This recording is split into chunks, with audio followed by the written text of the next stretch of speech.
Okay, Lexi, so I'm going to do lesson 86, and we're going to do number 19. Since I've had a chance to look at it and kind of look back on the lesson where completing the square was taught and then expanded on, this is one of those problems that's a little bit more expanded on. I believe I saw it in lesson 85. So if you recall that lesson, I believe that's where he handled it. Okay, so the problem given to you is 2x squared plus 6x minus 5 equals 0.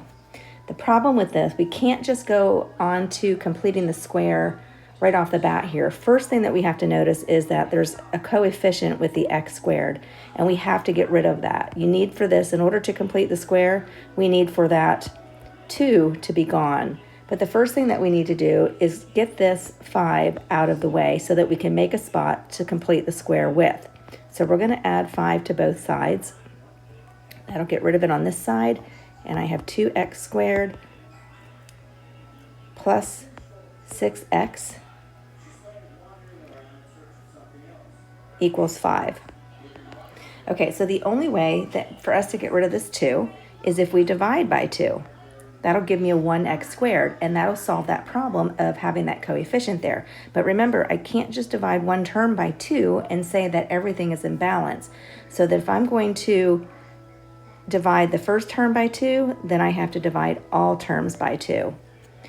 And so that will give us a 1x squared here.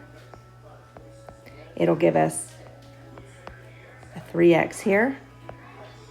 And I'm going to convert this 5 halves into a decimal. 5 halves, if you do in your calculator 5 divided by 2, you're going to end up with 2.5. Okay, now I'm actually going to move this over a little bit because I want to make a space to actually complete the square. So I'm going to leave a spot right here for that and make this 2.5 over a little bit further. Okay, so to complete the square, remember what we're trying to do is make factors out of this so that we can solve for 2 solutions. It's a second degree equation, a quadratic equation. So we know we're going to have 2 solutions. Excuse me, how do we complete the square? Okay, so our attention then has to go to this guy right here. So what we do to complete the square, I'm just going to make a little note out here. And what I'd like you to be doing after you watch this, maybe you can watch it one more time and write this down along with these little notes. So to complete the square, we need to take half of 3, this 3 right here, and square it. So think about that. Half of 3 is 1.5, and we square that. So in your calculator, I want you to put 1.5 times 1.5, and what you should end up getting is 2.25. So we're going to add 2.25 here. And remember, if I add something on to the left side of my equation, in order to stay balanced, I must also do it on the right side of my equation. So here it is over there now. Okay, now we can, on the next step, now we can write 2 factors out of this. And when you complete the square, the nice thing about it is the number that's going to go right inside of here is actually going to be this number right there. So what it is, it ends up being half of this 3 up here. Okay, and then on the other side, we do the math. 2.5 plus 2.25 is 4.75. Okay, now another way to express any number that's multiplied with itself is to just put it like if I had 3 times 3, I can actually write that as 3 squared, right? Or 36 times 36. Another way to write that is 36 squared. They mean the same thing. So what I'm going to do with this x plus 1.5 times x plus 1.5 is I'm going to write it like this. Just like I did down here, I'm going to write x plus 1.5 and I'm going to square it. It's just another way to express it. I'm not changing the value of anything. Off to the right, we're going to keep 4.75 intact. Now, we have to focus on getting rid of the square. And we've talked long and hard about that in the last couple of sessions we've had. We would take the square root of this. That will get rid of that too. And from that, we learned that we can just pull out what's underneath the radical sign. But remember, if we take the square root on one side to keep our equation in balance, we have to take it on the other side as well. So now we have the square root of 0.475.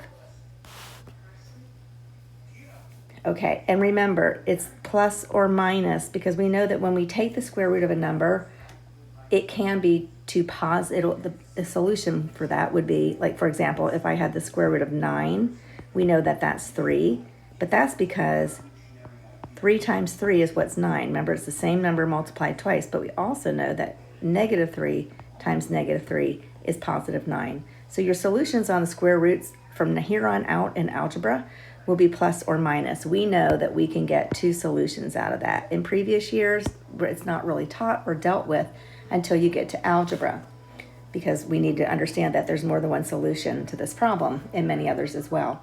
Okay, so I'm gonna make 2 possibilities on how to solve this. So I'm gonna, way over here, I'm gonna do x plus 1.5 equals a positive square root of 4.75. And over here, I'm going to do x plus 1.5 equals a negative square root of 4.75. Okay, now from there,